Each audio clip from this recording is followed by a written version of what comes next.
Before we start, just a quick reminder to hit that subscribe button. Only 2% are subscribed. At 1,000 subscribers, I'll be posting a special video. The first glare hits me before I reach the hall. A bridesmaid looks me up and down, slow and obvious. Her eyes stop on the dress, then on my face. I feel my cheeks heat, but my spine stays straight. I have no idea yet how far this will go. My name is Aaron. I was 27 that day. I smooth my hands over the gold fabric twice, maybe 3 times. The color catches every tiny movement, which suddenly feels like a crime. For a second, I consider turning around and calling a ride. Instead, I fix my straps and push the door open anyway. Inside, people turn, then they really look, and I feel it. You know that buzz when a room changes because of you? Not the nice kind, not the fun surprise entrance. More like I walked in carrying a siren no one ordered. I smile too wide and pretend I do not notice. I keep repeating the same line in my head on loop. She told me gold. She literally told me gold for the dress. I can see her text in my memory like a screenshot. You in something gold would be gorgeous next to the flowers. I trusted that, and now every stare makes me doubt myself. Near the front, 2 bridesmaids lean together and murmur behind their programs. One points at my hem, the other bites back a smirk. They do that side-eye thing people think is subtle, but never is. They are dressed in soft, neutral tones, nothing even close to my color. I suddenly feel like a warning sign planted in the wrong yard. Then I see him. Ben stands near the arch, adjusting his cuff, breathing fast. His shoulders relax when he spots me, like I am familiar ground. He steps away from the groomsmen and heads straight toward me. My heart lifts, then drops when I remember his fiancée is watching. "Wow, you showed up," he says, and his grin looks real. His eyes run over the dress, and he lets out a low whistle. "You look happy. It suits you." He pulls me into a quick hug, warm and tight. Behind him, I catch the bride staring, and the air sharpens. Her face is composed, too composed, like a practiced picture. I raise my hand and give a small wave, trying to be normal. She does wave back, though her fingers barely move. Her gaze slides down my body, pauses, then returns to my eyes. That pause is short, but it stings like a slap. I walk closer because anything else would look guilty and weird. "Congratulations," I tell her, and my voice comes out a bit thin. She leans in for a quick hug that barely counts as contact. "Thank you for coming," she says, each word slow and careful. She pulls back and her mouth tilts, not quite a smile. "That is a bold choice," she adds, looking straight at my dress. People nearby pretend they are not listening, which means they are. My throat tightens, but I force a laugh that sounds wrong. "You said gold in your message," I remind her, trying to stay light. Her lashes flicker once, and she looks past me like I misheard. "Oh, did I?" she murmurs, almost under her breath, almost playful. Maybe I meant something softer, but it is done now. The way she says done lands heavy, like a quiet verdict. I swallow and nod, even though every part of me protests. Ben shifts beside us, sensing something but not understanding yet. A coordinator waves the bridal party into place, and chaos rises. Guests move toward their seats, the low hum of voices growing louder. I step back to find my row, heart thumping against the fabric. Every step makes me aware of how the dress shifts and draws attention. It feels less like clothing now and more like evidence. I slide into a seat near the middle, not too close, not too far. An older relative glances at me, then immediately at the front. Another guest does a double take, then leans toward her partner. Their whispers do not reach me, but their looks say enough. I stare straight ahead and pretend I do not feel judged. While everyone settles, I pull out my phone under the program. I scroll through our messages with shaky fingers, searching for it. There it is, her text, exactly how I remembered it. "I would love you in gold, it would pop beautifully." Seeing the words again steadies me and scares me at once. Because now I know I did not imagine it, not even slightly. I did not invent the dress code in my head for fun. I followed her lead exactly and still feel like an intruder. I lock my screen and press the phone hard against my leg. If I had shown her that message right then, everything might change. Music starts, people rise, and the ceremony pulls focus for a while. I try to sink into the moment, to disappear into the crowd. Still, I feel eyes slide toward me every few minutes like clockwork. Each glance chips away at my certainty and my excitement for him. By the time they exchange rings, my nails bite marks into my palm.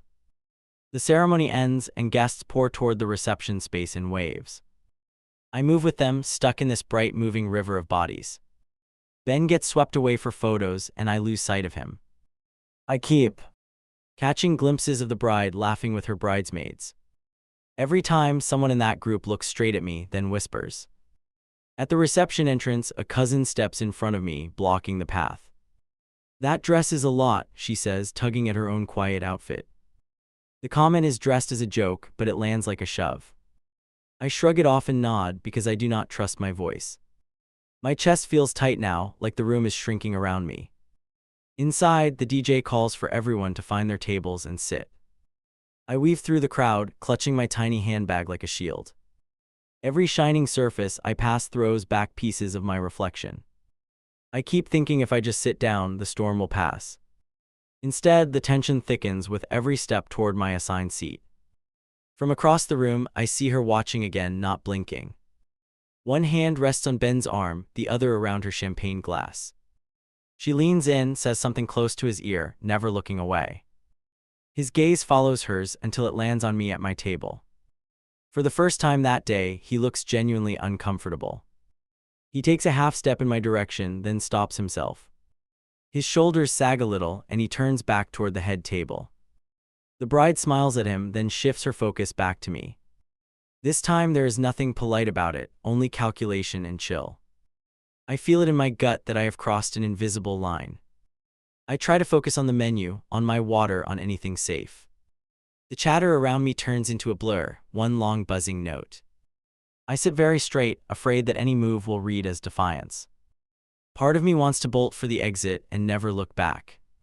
Another part refuses to give her the satisfaction of seeing me run. The DJ starts an announcement, something about the first entrance. Chairs scrape, people stand, all eyes drift toward the double doors. In that noise, I sense movement at my side and glance up. She is there, close now, veil tucked back, smile smooth and sharp. Aaron, she says just my name, and my stomach drops through the floor. Walk with me, her fingers close around my wrist, firm and cool. She does not wait for agreement, just turns toward a side door. I stand up because everyone around us is already looking over. If I refuse in front of them, I know it only gets uglier. So I follow her toward the quiet hallway, heart thudding like a drum. She pushes the door open with one sharp movement and steps through. The sound from the reception drops down, not gone, just distant. I stay near the entrance, ready to bolt if this goes sideways. She moves a few steps in and finally faces me head on. For a moment she just studies me, like I am a puzzle she hates.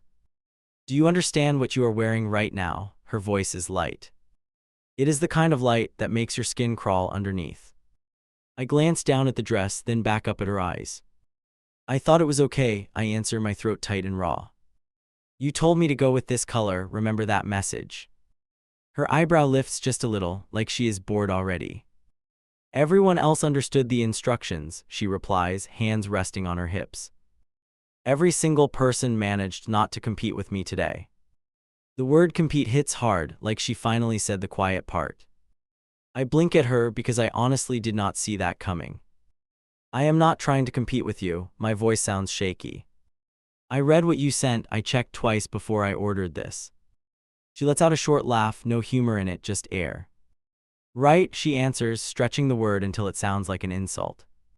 You just accidentally showed up shining brighter than half the decorations. Heat crawls up my neck and into my ears, loud and painful. I want to snap back that I followed her exact preference. Instead, I hear myself say, if it bothers you, I can leave. The offer surprises even me, it feels like cutting off a limb. Her mouth curves, small and satisfied, like that was what she wanted. No, she answers, tilting her head as if considering a bargain. If you walk out, everyone will notice and they will ask questions. She steps closer, lowering her voice until only I can hear it. I do not want drama at my wedding, I want control. That last word lands heavy, like a key turning in a lock. I force myself not to step back, though my body really wants distance. Then what do you want me to do? I ask, hands clenched tight. She reaches out and straightens an invisible crease near my shoulder. I want you to stop clinging to my husband for starters, she says. The way she says husband makes my chest squeeze like I am trespassing. I am not clinging to him, the words spill out faster than intended. We have known each other forever, I am just here to support. She gives me a slow once over, from hair to the edge. People notice how you two look at each other, she murmurs, eyes sharp. If I notice, trust me, everyone else does. And they love gossip. My stomach twists because that is the thing I never voice. Not to her, not to him, not even fully to myself. I would never try anything with him, I manage, each word deliberate. I respect your relationship, and I stayed in line this whole time. Her expression barely changes, which somehow stings more than open anger. This is not just about me, she answers, tapping one finger on her arm. It is about appearances, about what people think when they see us. She glances toward the door, toward the muffled music and crowd. They see a bride and they see her husband, that is the picture. Right now they also see the best friend glowing like a spotlight. I feel myself shrink inside, even though I know she crafted this moment. Again, you picked the color, I say, softer now, almost pleading. I asked you twice if you were sure, and you confirmed it. Her jaw tightens just a little, so small most people would miss it. I do not recall that, she answers, voice smooth as glass again. That sentence chills me more than anything else in this whole talk. Because I know she remembers, she has a near-perfect memory. I have the messages, I tell her, fingers moving toward my clutch. She reaches out and lays her hand over mine, stopping the motion. I am not going to argue screenshots on my wedding day, she says. The way she says screenshots makes it sound dirty, like a threat. You know how it will look if you wave your phone around. She leans in closer, the edge in her voice suddenly sharper. Everyone will think you are trying to prove something about me. Or worse, about you and him, and you do not want that. I swallow hard because in that moment she is right about one thing. If I pull up our conversation, it becomes a spectacle, not a fix. My brain runs through possible outcomes, and none of them end well. In every version, I am the jealous friend who made trouble. I hate that she has boxed me in this neatly and this fast. So what, I just sit there and take hits all night? It comes out more bitter than brave, but at least it is honest. She steps back finally, giving me a little room to breathe. You sit there and smile and act supportive like a proper guest. You let people think what they want, and you stay very quiet. There it is, the real request hiding under all the surface outrage. She does not only want me less shiny, she wants me smaller. I am not your enemy, I tell her, voice low, pulse racing hard. I showed up because he matters to me, and I thought you did too. Her eyes flash at that last part, just for a second, then cool again. Do not make this about loyalty, she answers, shoulders squaring with resolve. If you cared about him, you would not put him in this position. She steps closer once more, close enough that I smell her perfume faintly. I am giving you a chance to fix it before people really turn. That is me being generous, in case you are wondering right now. My instinct wants to argue that this whole problem started with her. Another part of me just wants to get through the night intact. Tell me exactly what you expect from me, I say, each syllable careful. She smiles again, that controlled curve that never reaches her eyes. I expect you to fade into the background and stop orbiting Ben. The phrase hits hard because she is not wrong about my pattern. I have built years around our friendship like it was a given. Hearing it framed as orbit makes it sound pathetic and clingy. I feel my face heat up again, this time from shame, not anger. Fine, I answer, though it tastes like swallowing broken glass in regret. She studies me a moment longer, checking for any hint of rebellion. You will not cry at the table, right? She asks, tone almost playful. If you get upset, people ask why, and they start connecting dots. It takes everything in me not to roll my eyes straight at her. I am not going to cry, I answer, my jaw locked tight as stone. Good, she straightens her dress and adjusts her veil with quick motions. When we walk back out, you compliment me in front of them. Her pronoun lands heavy because we both know who them means. The bridesmaids have questions about you, I prefer they stay loyal to me. You help with that, and this stays between us, no stories later. That last line sticks under my skin like a splinter I cannot remove. It is not just a request now, it is a warning stamped in words. I nod once because fighting here will only make everything spiral. We stand there a second, facing each other like players before a match. I realize this is not a misunderstanding, it is a calculated move. She reaches for the door and pulls it open, music rushing back in. Before stepping through, she glances over her shoulder with one more smile. Try to enjoy yourself, she adds, sweet and sharp at the same time. Just remember whose day this is and where you actually stand. Then, she walks out into the reception, leaving me shaking in the doorway. My phone starts screaming on the nightstand before my alarm. Screen lights up with a wall of notifications from one chat. Same group we used for planning showers and dress fittings. Now the preview shows my name in 3 different messages. My stomach tightens before I even touch the screen. I unlock it and the first thing I see is a photo. Someone grabbed a shot of me near the dance floor. The dress catches every bit of light and looks almost fake. Underneath, one of the bridesmaids wrote, "Tell me this is a joke." Laughing reactions pile up while I just stare at the screen. Another message slides in while I am still processing the first. The bride drops an image of the formal invite into the chat. The picture is zoomed in on the dress guidance at the bottom. No metallic tones, no shimmer, no gold, please respect this. She adds, most people followed directions, which I really appreciate. Someone else chimes in right away, yeah, that was wild on Saturday. Another bridesmaid sends, I could not believe she still wore that. A third girl throws in, some people love attention more than friendship. Nobody uses my name in those lines, but they do not need to.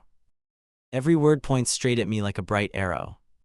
I hear my own breath in the quiet room, fast and uneven. For a second I actually wonder if I misread everything back then.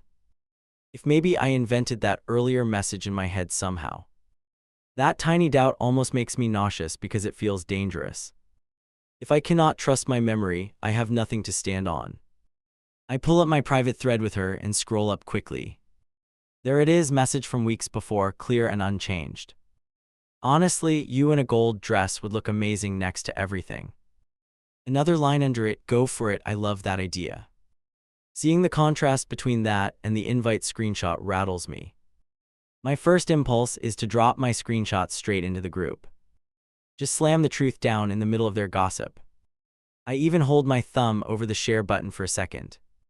Then I picture how she will spin it the second I do. Obsessed, dramatic, jealous, all those labels waiting with open arms. While I freeze, a new message from her pops up in the chat. Hey all, please be kind, we already talked with her privately. She knows it was not the best choice and it is handled. She came to support us, I do not want this to overshadow anything. The tone looks gracious on the surface, which makes it worse. Because when you read it fast, it sounds like she is defending me. But the underlying story is clear, I am the one at fault. She places herself as the calm bride above the chaos. I am the careless friend who needed a private talking to. Nobody watching that thread will imagine what actually happened backstage. My notifications keep stacking while I switch between chats. A bridesmaid pings me directly, you okay, group is heated today. Another friend sends, I tried to distract them but people noticed. One more message pops up from a distant cousin I barely know. Not gonna lie, gold at a wedding is pretty bold. I type erase, type again, everything sounding either whiny or aggressive. Finally, I send something short to the bridesmaid who asked first. I cleared the dress with her beforehand, this is getting blown up. 3 dots appear like she is typing, then vanish, then return. When her answer arrives, it is softer than I expected. Oh wow, I did not know that, she writes after a pause. She just told us she tried to warn you, and you ignored it. I stare at that line until my eyes start to sting. Warning, not planning, not encouraging, she shifted the entire story. And they all bought it because why would a new wife lie? Can I show you something? I message that bridesmaid, hands shaking slightly. I send the screenshots of our earlier exchange, the full conversation. First the invite screenshot she posted, then my thread with her. I wait, watching the delivered checkmarks, feeling my heart slam around. That minute stretches long enough to make my teeth clench. Finally a reply comes through, one short line that changes everything. That invite looks cropped, the line under it is missing. I zoom in on the picture she dropped in the group. The edges are uneven, like someone cut off part of the text. There is space where another sentence should sit, but it is gone. Back in the group chat, more comments roll in around us. Someone writes, she always acted like she was basically his second partner. Another adds, bride handled it with class though, better than I would. My own name appears now, tagged with a string of question marks. The pressure to respond publicly rises like someone turning a dial. Before I decide anything, the bride drops another message in the group. Let us please not attack anyone, I know emotions are still high. Yes. He already apologized to us, that is all that matters. That last part knocks the air out of me for a moment. I never apologized, not once, she just rewrote history in one sentence. A bridesmaid reacts with a heart, then another adds a prayer emoji. Someone writes, you are so gracious, I would have uninvited her mid-reception. Every comment cements her as the calm victim of my supposed stunt. I am trapped between wanting to shout and not wanting to feed it. Anything I say now looks like I am attacking their perfect bride. I jump back to my private chat with her, anger finally overriding fear. Why are you telling people I apologized? I type, thumbs hitting hard. And why did you cut the line under the dress rule? I stop myself from pressing send for half a second of sanity. If I confront her now, she either ignores me or hits back harder. Instead, I delete the whole message thread before sending anything at all. Coward move maybe, but at that point I just want to breathe. Looking back now, that was the moment I realized this was deliberate. This was not just insecurity or a bad mood on her big day. She knew exactly what she was doing and who she wanted isolated. My phone buzzes again with a new private notification from an unknown number. Hey, it is Lily, we met at the reception by the bar. I saw what they are saying in the group and it feels off. I remember hearing her tell you gold would look gorgeous actually. That outside confirmation punches through my doubt like a crack in a wall. I ask for her number properly and we move to direct texting. She sends, I was right there when you showed her your dress pictures. She literally told you to wear it, I remember because it surprised me. She is playing everyone now, I have seen this kind of thing before. Reading that from someone neutral flips a switch in my brain. Up until then I kept wondering if I somehow brought this on. If my emotions about Ben made me blind to normal boundaries. Now I start considering another possibility I really did not want. Maybe I was not the only one under quiet attack around her. Maybe this dress was just the first move in a longer game. The call comes in while I am still staring at the group chat. Unknown numbers late, my brain already on high alert from everything. I almost let it go to voicemail, then I hit accept anyway. Please tell me this is still your number, a woman's voice rushes out. It is Mia from the rehearsal dinner, I need to talk about her. I sit up straight, heart thumping because nobody says her name. Yeah, it is me, I answer, fingers gripping the edge of the blanket. What is going on? Why does everyone suddenly have my number tonight? There is a breath on the line, long enough to make me nervous.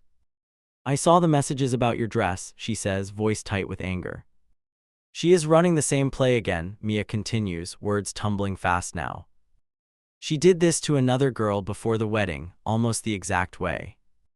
My chest feels like somebody just dropped a weight on it, heavy and sharp.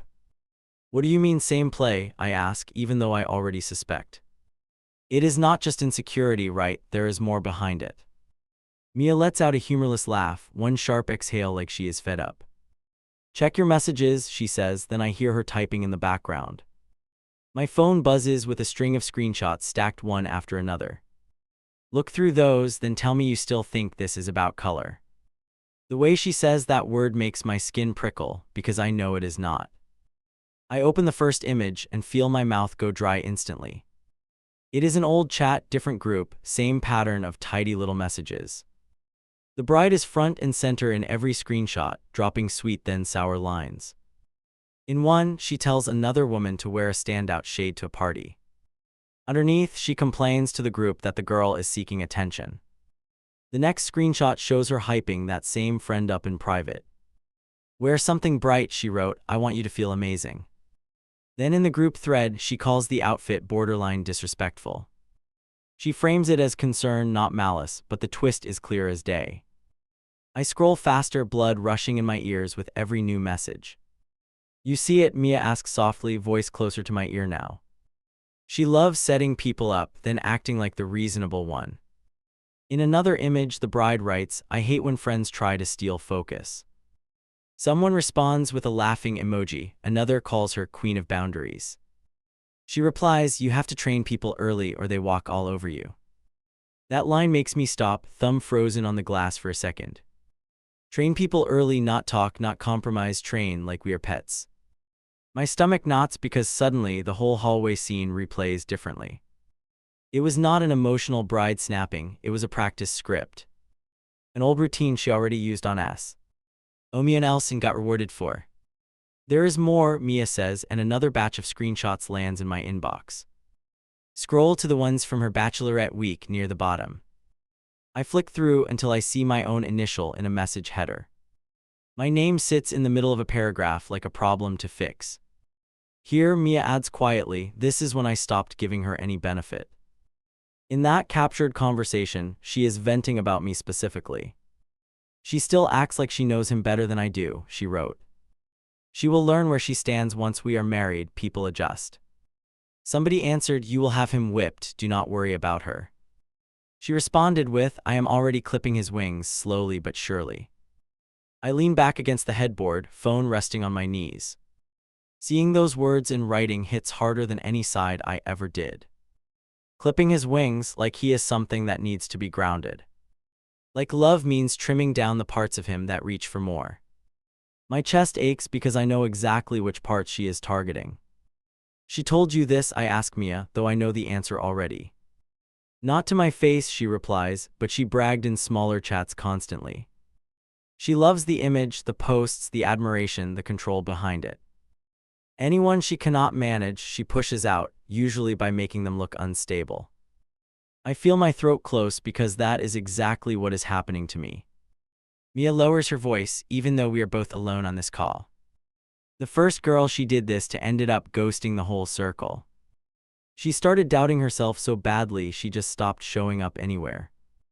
She told me later she felt crazy, like maybe she really was threatening everything. That is why I am calling you, I can see her doing it again. I rub my temples, trying to slow my racing thoughts and failing. So she encourages the outfit, then pretends she warned against it later.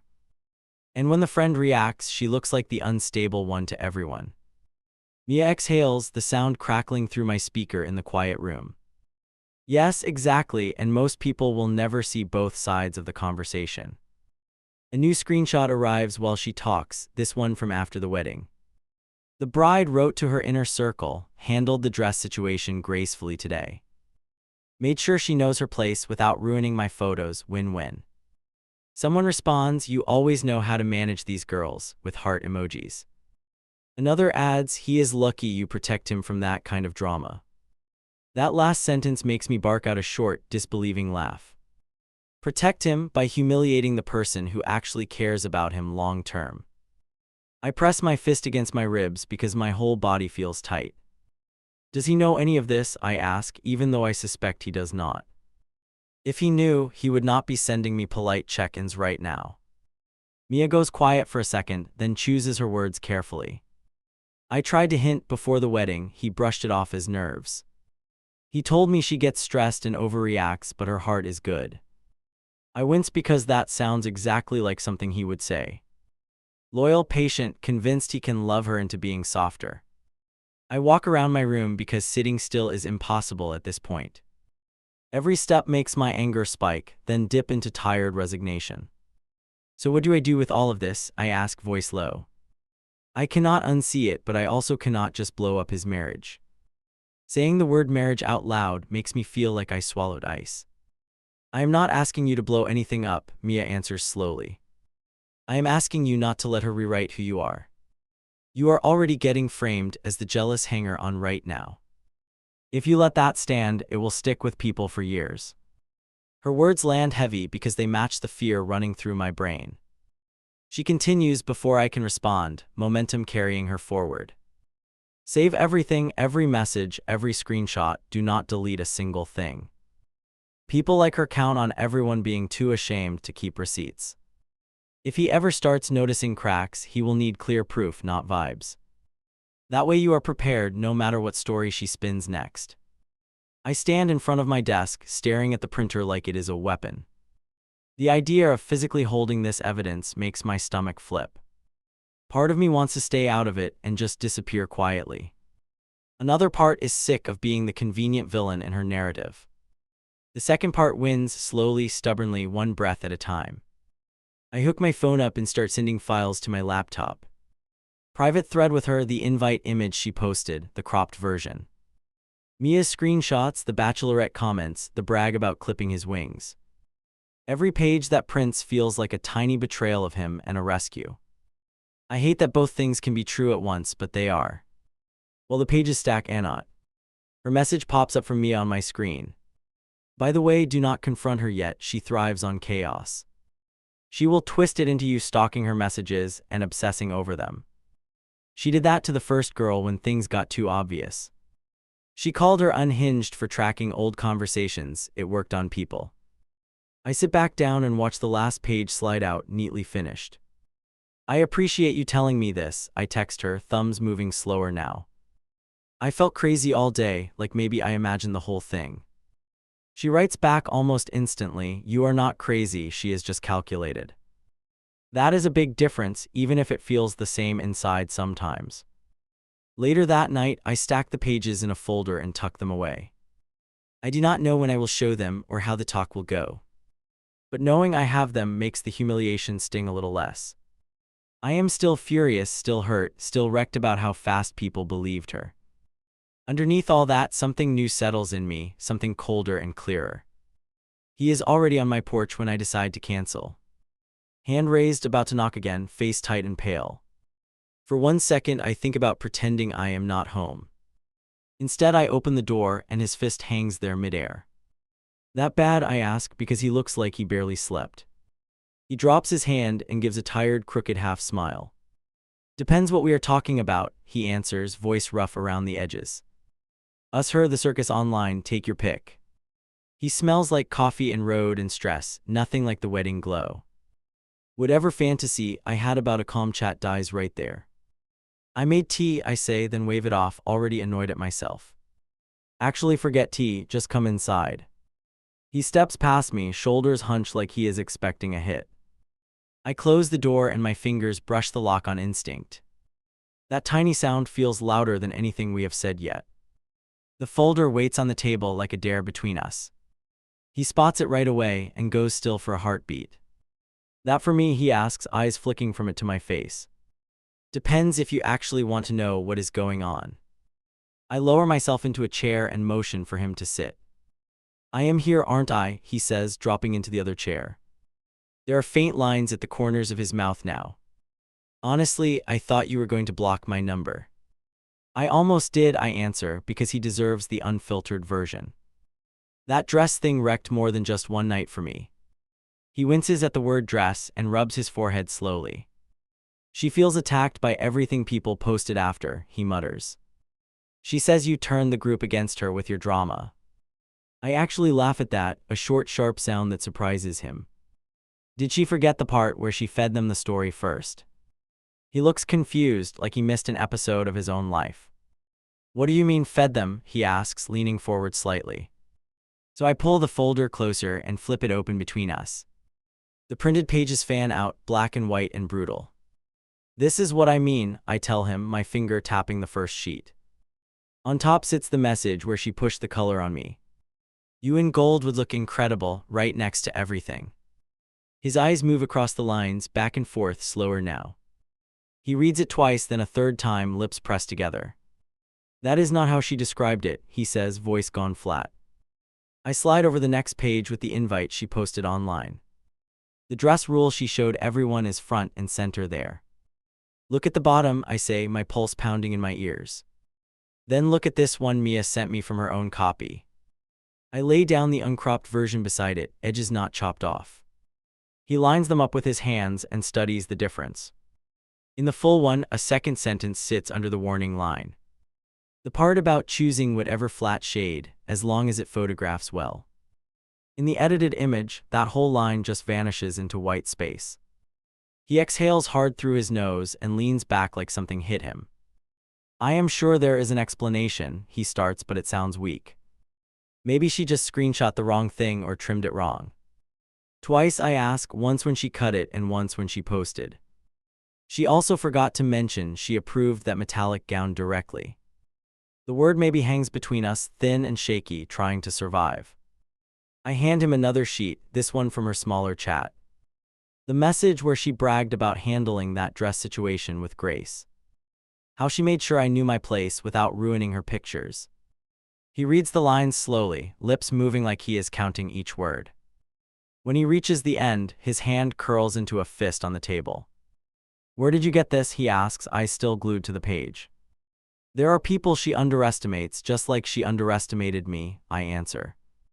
Women she pushed too far before who fina. Ellie started comparing notes. I watch his jaw clench then unclench like he is trying not to snap. You think they are all just making this up for fun? He sets the paper down with careful fingers, not looking at me yet. Our honeymoon was not exactly a dream either, he says quietly. She checked my phone every night, called it boundaries, not control. She picked fights whenever I messaged anyone back too fast. She said, you still think you outrank her in my life. That last line lands sharp and deep, but I cannot even argue. Do I think I outrank her? I repeat, buying myself a second. I think I know you better than she cares to admit. I think she wants you dependent, not loved. The words come out before I can soften them, and I do not take them back. He drops his gaze to the folder again and flips to the next page. The one where she wrote about teaching people their position early. Training friends so they would not step out of line later. He reads that sentence and something in his face changes for real. Not hurt, not confusion, something closer to recognition and dread. She told me she was just firm about standards, he murmurs. She said women need to be strong or people lose respect. I shrug because I am not going to argue with the abstract idea. Strong does not require staging little traps for people, I answer. Strong people say what they want, they do not bait and punish. Silence sits with us for a long stretch, thick and uncomfortable. He drags both hands over his face and then through his hair. I do not want to believe this about her, he finally admits. But I cannot unsee this stuff either, it is all here. His thumb moves over the printed words like he is checking for lies. I lean forward and rest my elbows on the table, heart wrecked. I am not neutral in this, I tell him straight, no sugar. I care about you, probably more than is convenient for anyone. She knows that and she used it to paint me as a threat. I am showing you anyway because someone in your life should be honest. He looks up at me then, and his eyes are glossy and raw. Do you want me to leave her? He asks, barely above a whisper. That question punches through every quiet fantasy I ever buried down. For one awful second, the selfish answer sits right on my tongue. Then I crush it because this cannot be about my secret hopes. I want you awake, I reply, every word slow and steady. I want you to see what she actually does, not what she claims. What you do with that is on you, not on me. If you stay, at least stay knowing the full pattern, not the script. If you go, let it be for your own reasons, not mine. He nods once like that hurt and also helped at the same time. You know she will say you forged all this, he says, voice hoarse. She will call you obsessed, out to break us up since forever. I let out a sharp breath because we both know she will. That is why I kept originals and backups in 3 different places. I tap the folder, then point toward my closed laptop on the side. There are timestamps, separate sources, other people involved, I add. I would have to be some mastermind to fake all these threads. He gives a short, bitter laugh that does not reach his eyes. You can barely remember to charge your phone, he mutters, which is fair. He pulls the folder closer, stacks the pages neatly, then separates a few. Can I take some of these? He asks, already tucking them aside. If I bring all of it home, she will know I saw something big. If I bring a piece, I can watch how she reacts first. The fact he is talking strategy tells me something already snapped inside. Take what shows her own words clearly, I suggest, pushing 3 pages forward. Leave out anything that drags other women in by name. They already dealt with enough, they do not need fresh drama. He nods and chooses the message about teaching people their position. Also the edited invite and the direct push for me to wear gold. He slips them into his bag, then stops and looks at me again. If this blows up, it will not just hurt her, he says. It will change how people look at you, at us, at everything. His voice cracks slightly on that last word, and he does not fix it. I do not know if I am ready for all of that fallout. Newsflash, I answer, and my throat tightens as I speak. It already changed how they look at me. That part happened days ago. They think I tried to steal a spotlight I never wanted. They think you married a saint who handled me with grace. That fairy tale exists because I stayed silent, not because it is true. He stares at the table, then at the wall, like answers might appear. First night back, she made me block 3 people, he blurts suddenly. One was Mia, one was you, one was an old college friend. She called it pruning, said married life needs less noise, more focus. He laughs once after that, a low humorous sound that makes my skin crawl. I feel something break in my chest that I cannot fully name. Blocking us does not reduce noise, I say, my voice sharp now. It just cuts off anyone who might challenge her version of events. You know that, or at least some part of you does already. Otherwise, you would not be sitting here with those pages in your bag. He pushes back from the table and stands, pacing a tight line. His hands keep opening and closing, like he is trying to grab control. I kept telling myself she was just overwhelmed, he mutters. That once the wedding was over, she would settle down and relax. Instead, every day felt like a new test I did not know I was taking. Hearing that hits me deeper than any insult she ever threw my way. You deserve someone who is on your side, not grading you, I say. I know I am not objective about you, but I am not lying. He stops moving and leans both palms on the back of the chair. For a second, he looks older than I have ever seen him. This cannot stay between us, he says finally, and the words sound heavy. I have to talk to her, even if she loses her mind over it. I cannot keep pretending all this is just people being mean online. I swallow and nod because this is the part that scared me most. The moment where I hand him the match and step back from the fuse. He walks to the door with the bag slung over his shoulder. At the threshold, he pauses and glances back into the room. Whatever happens after this, I am not going to ghost you, he says. It might get messy, it might get quiet for a while, but not gone. I believe him and I do not, both truths sitting side by side. The door closes behind him and the room feels bigger and emptier. I stand there listening to his car start and then fade down the street. My hands finally start shaking once the sound is gone for good. I wanted him to see her clearly, and now he does, at least partly. What I did not admit, even to myself, is that I may have started the end. My phone lights up at 1 a.m. with his name on it. I stare at the screen for a full ring, then swipe. I am on the couch, he says, voice low and shredded. She saw the papers and lost it, like full meltdown level. I sit up fast because I can hear someone yelling behind him. She called you a stalker, he goes on, breathing hard and shallow. She said you forged everything, that Mia is obsessed and jealous. The noise in the background spikes, then the sound of a door. He mutters, I am in the hallway now, like he is reporting locations. I did not even accuse her, I just asked her to explain. What did she say about the crop? I ask, jaw clenched tight. Did she even try to pretend she posted the wrong invite shot? He gives a short, bitter laugh that dies quick in his throat. She said she edited it for aesthetics, not to hide anything. Then she asked why I care more about pixels than my own wife. That line hits me harder than I want to admit out loud. You know why you care, I say, keeping my voice steady and calm. Because lying to a whole friend circle is not aesthetics, it is character. There is a pause on the line, long enough that I think we dropped. Then he breathes out slow and shaky, like he is trying not to cry. She told me to choose, he says, each word heavy and spaced. Delete those pages, cut off contact with you, and we forget this happened. Or keep them, keep you, and watch her walk away for good. My heartbeat thumps in my ears because I knew this would come. Hearing it spoken out loud still feels like someone kicked me in the chest. What did you say? I ask, even though I already feel the answer. I told her I am not 8 years old and she is not my parent. He snorts softly and it sounds like it hurts his throat.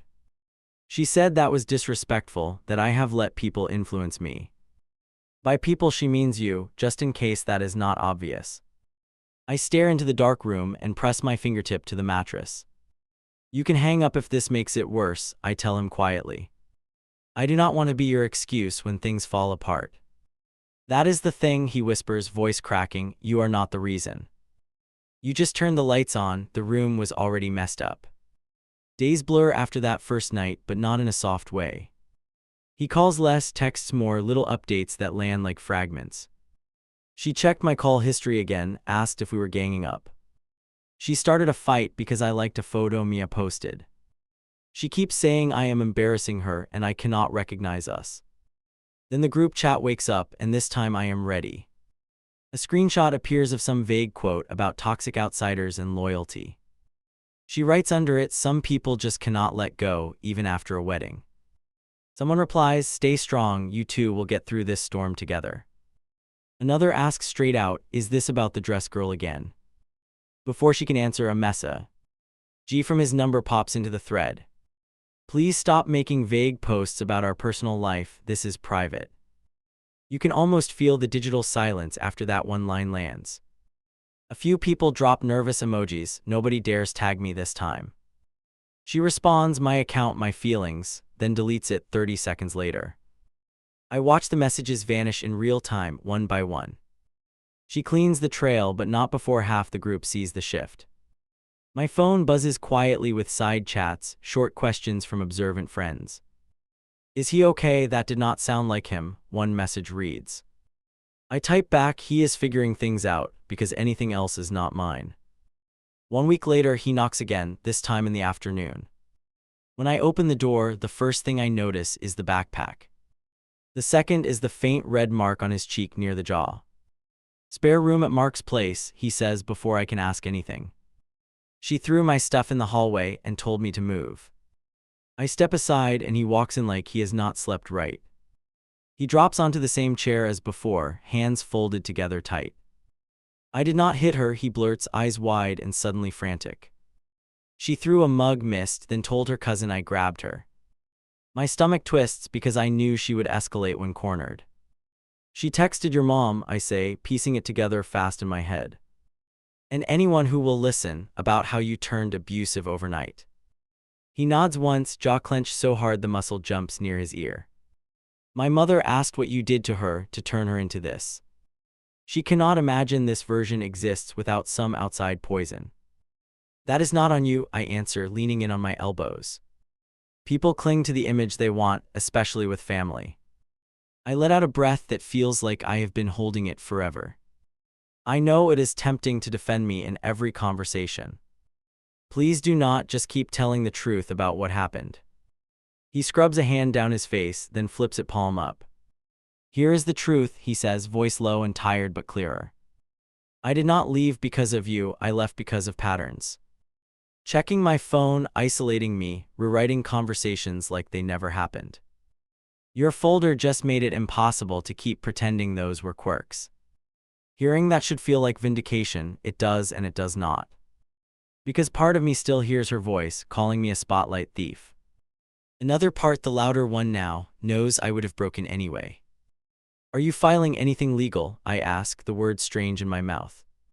Or are you hoping this cools down and you somehow reset?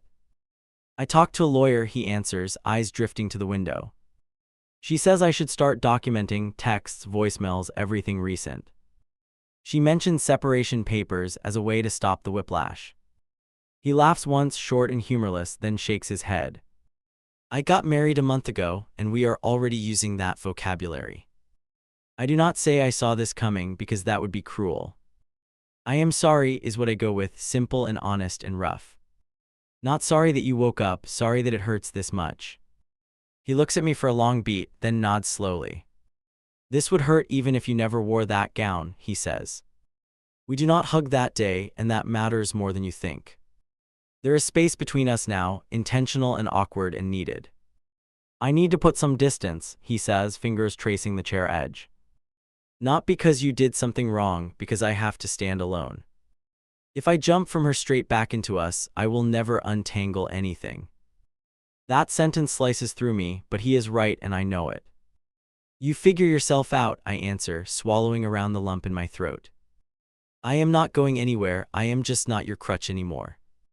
He gives a tired half smile like that is both a comfort and a blow. Look at us finally doing adult boundaries, he whispers, and it stings.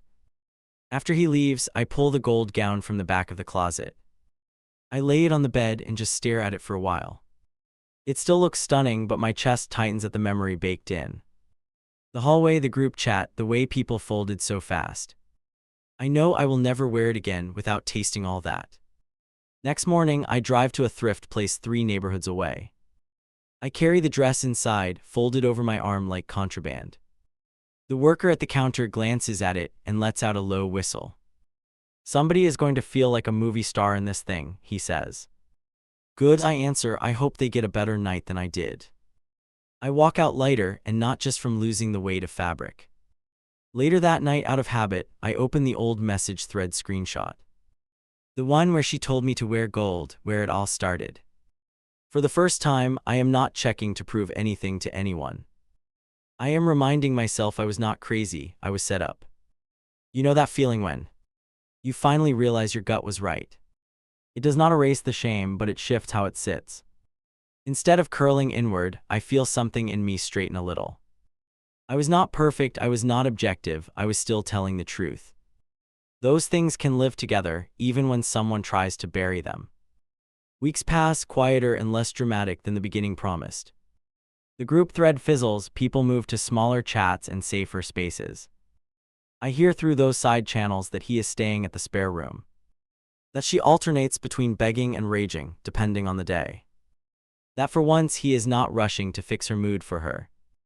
Every so often, my phone lights up with a short message from him. Filed the paperwork today, one text reads, nothing else included. Another says therapy is uncomfortable, but I keep going back. He never asks for late night rescues through those updates, only listens. I answer with simple encouragement, and then I put the phone down. The last time we talk in person, it is on a park bench. He tells me the divorce is moving forward, slow and grim and necessary. He thanks me for the folder, for picking up when he called from the couch. He says, if you had not worn that gown, I might still be asleep. I do not know whether to laugh or apologize, so I just breathe. I am done apologizing for existing loudly, I finally say, meeting his eyes. If someone weaponizes my shine again, that is their problem, not mine. He smiles, real this time, and it reaches all the way up. I hope you wear whatever you want to the next wedding, he says. Maybe not mine, he adds, and we both wince and then actually laugh. When I get home, I back up the old screenshots one last time. Not because I plan to use them, because they mark a turning point. Proof that the moment I started trusting myself more, everything cracked open. Proof that a single dress did not ruin a marriage, it exposed one. And yeah, I still flinch at gold in store windows, but I do not look away.